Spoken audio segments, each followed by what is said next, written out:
Hey, what's up? In this early access spotlight, we're going to talk about a game called Melvor Idle. And if you don't know what an idle game is, which I had no clue either, I looked it up. I had actually looked this up online. It's kind of what it means. The idle really is a descriptor of the game, but there's a huge variety of these. So I'll read you what I found online. It says an idle game, also known as an incremental game, is a genre of games defined by the primary feature of its strategy, leaving the game running by itself with minimum or zero player interaction. Interaction with the game, while often useful for progression, is optional for extended periods of gameplay.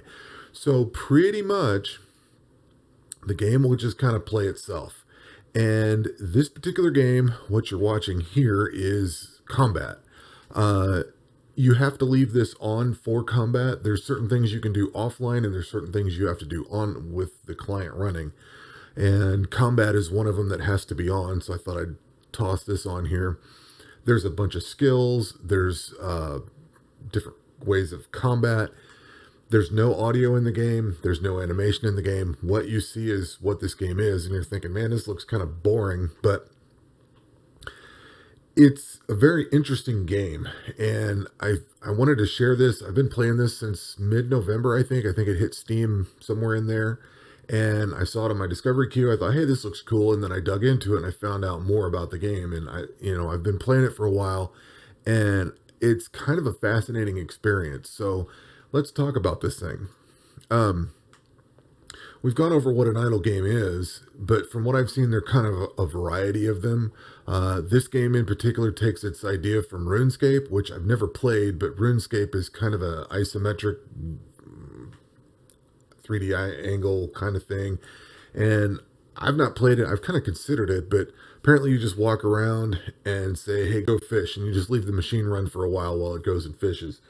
I've seen people talk about, they'll do something in the game and then they'll go off and browse or read Reddit or watch Twitch or whatever, and then come back and see where the game's gone. And that's kind of how this game is, except you don't have to do all that. You can actually, for a lot of the stuff you can do in this game, you just tell it to go do it and then close the client and go away, and then it works offline. The game is very slow progression.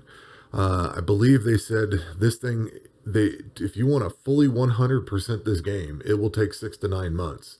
And I've been at this for 2 months, and you can see that my attack is only level 72, and I've got a bunch of these at level 99, but once you get up to level 93, 4, 5, somewhere in there, things really slow down. Like you can get up to the first 50, 60 levels pretty quickly in a day or two, maybe.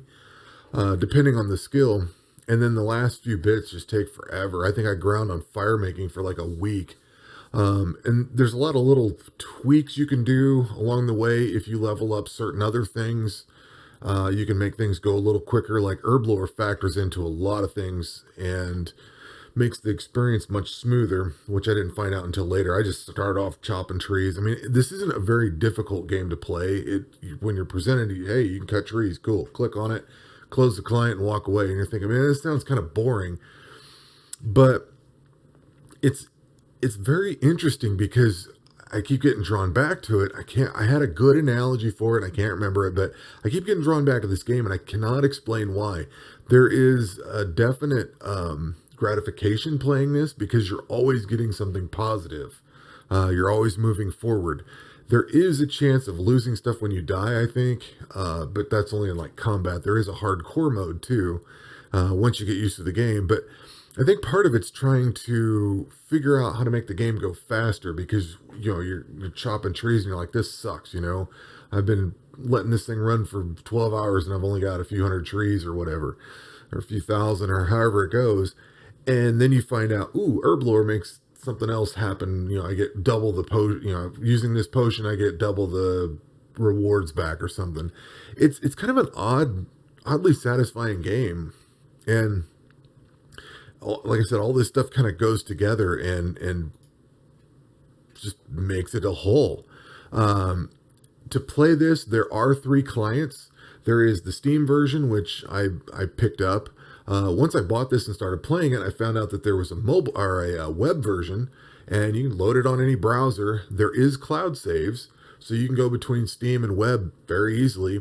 And then after a while, I found out there was a mobile client for both Apple and Android. There's a ad and ad free version. Of course, the ad free version costs money, but for like 10, 12 bucks, something like that, you can have the Steam version if you catch it on sale and this mobile version with no ads. And it's a pretty slick experience. Like, I can go lay in bed for the night. I'll check on my farming. I'll make sure that it's got, if I'm crafting something or whatever, there's enough parts there to build what I'm doing. And then I'll just set it to do something, wake up in the morning, check it, farm the crops. It's a couple of buttons. Redirect the crafting if I need to, maybe go do mining, do whatever. And it's kind of interesting because you'll have maybe 5-10 minutes of interaction at most, unless you really sit down and do combat or something. Your interactions with this game are very few and far between.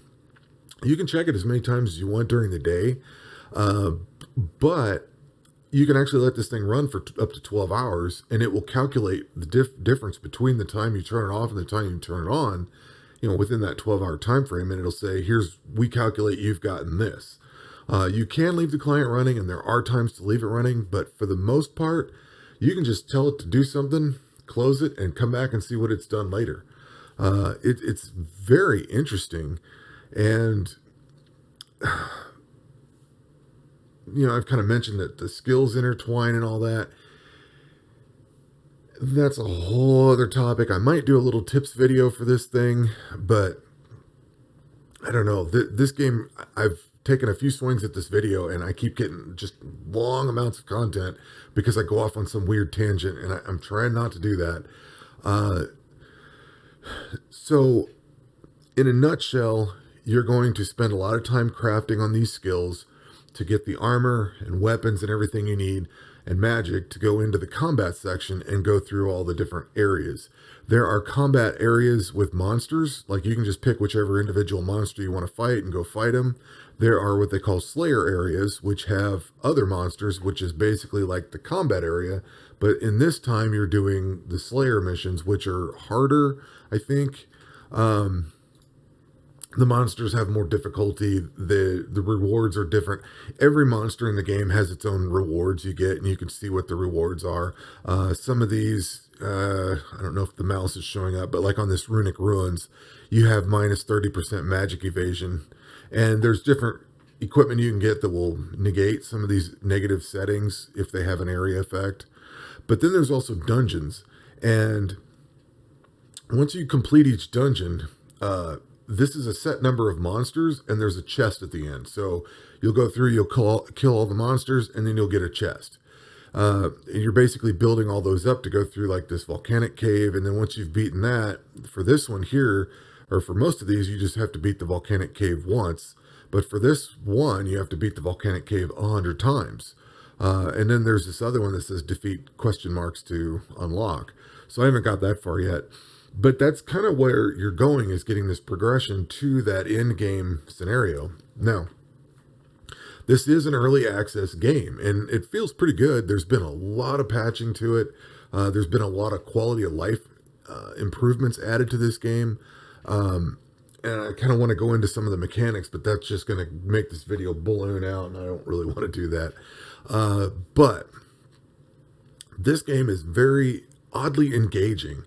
And it's a lot of fun. I have enjoyed, what am I going to do today? Oh, I'm going to go farm, or I'm going to, and you learn something new, and you figure out how to tie this into that and make it go a little better. Or you find out, I just hit this new milestone, and I get stuff faster. So it's always moving you forward, and it's always rewarding you. The cool thing is there is absolutely no microtransactions to this. And from what I've read on the Steam forum, the developer said there will be no microtransactions in here at all. So that's cool. And they have more content planned. This is supposed to be in early access until mid-2021, which, who knows if that'll get bumped back a little bit or maybe forward, who knows. But he's supposedly got, or this developer, whoever it is, they have more in-game that they want to add. And I saw on their roadmap they have more skills that they want to add. So, you're just going to click a button and let it sit. What I find so fascinating about this game is that it has the three clients. I can play this anywhere I want. And it's amazing. I can sit here, turn my laptop on, tell it to go do something in combat or whatever, check it a few hours later, see where it's at, make sure everything's cool. I can go in, have lunch, sit on my couch, turn on my phone, check it, make sure, I'm farming is done or whatever. I can go to bed, check it in bed. I can fire up Steam here. If I'm sitting there and I've got a few minutes to kill, I can say, well, all right, I'll fire up Steam and toss this on. It's just a weirdly fascinating experience. And I actually recommend this a lot. If you're interested in a game that you just kind of want minimal involvement with, like you don't have to commit to a story. I think they said there's going to be some kind of story to this, but I'm not sure how. But there's no real time commitment to this. It's not really a distraction because you fire it up, check it out, and move on. It's like checking an email. You get an email, you pop it up, you look at it and say, okay, whatever. Hit reply, say yes, no, whatever, or a text message, That's kind of how quick this is to reply. You'll spend some time with it here and there. Like I've got 50 hours into Steam or something like that. I've got a number of hours, but most of that has been me babysitting fighting. I just go watch the combat for a little while and make sure dungeons and stuff are going to get done. But the vast majority of my time has been spent on mobile and probably second on web. And then Steam would probably be last. But I've actually spent a lot of time on this, but it's very small amounts of time at any given moment. Like you don't focus all your time on playing this necessarily. You just kind of like I mentioned in that description earlier, you just tell it to go do something and then go off and do something else. It's very cool, and I highly recommend checking it out. I mean, it's free. Even if you check out the mobile version with ads, it's free. The website is completely free, I think. So there's no real effort aside from just trying it and seeing how it goes and, seeing how it works for you. But I love it. I think it's a very cool game. I think it's something well worth watching and paying attention to and seeing where it goes. I think it's got really high reviews on Steam. I think it's got a good following behind it, and it's really strong. I love the interface to it. Even though like nothing's animated and there's like no audio or anything, you just kind of play it, throw some tunes on, and it's a relaxing game. It's an interesting game. And it's fun. It's a lot of entertainment for like very minimal effort. And it's just such a weird experience. I kind of want to check some other incremental games out, but I'm not sure on some of them. I do own another one. I own one called The Longing, which you can literally turn it on today. And then like 400 days later, real life days, you can turn it on and get the ending. So you don't even have to play it, which is the reason I bought it, because I heard that catch and I thought that sounds odd. And then I buy this game and I find out both games are the same genre. So I was like, oh, yeah, this is kind of interesting. So I'm going to keep my eye out for more incremental games and check them out. A lot of them are free to play, which I don't really care for. That tends to be heavily microtransaction. And this game has none. They said there's no plan on it. So, but the weird thing is this game is like a mobile game stacked with microtransactions. There's all kinds of gloves that help your progress, capes that help your progress, boosters here, boosters there, that kind of thing. But it's built into the game and they're just like rewards for doing it. It's a really breath of fresh air for me because I don't have to deal with all the microtransactions and all the little gotchas and all that crap. It's just a fun game to sit down and play. And you can literally play this thing while you're in Star Citizen or Elite Dangerous traversing the galaxy. You can set your course and then play this for a few minutes and then come back to that. Or whatever, you're in the middle of a commercial, you can go check something. It's just a very convenient with all the different clients and everything. And I honestly think this game is probably going to ruin me for other idle games because it's so accessible and so easy to play.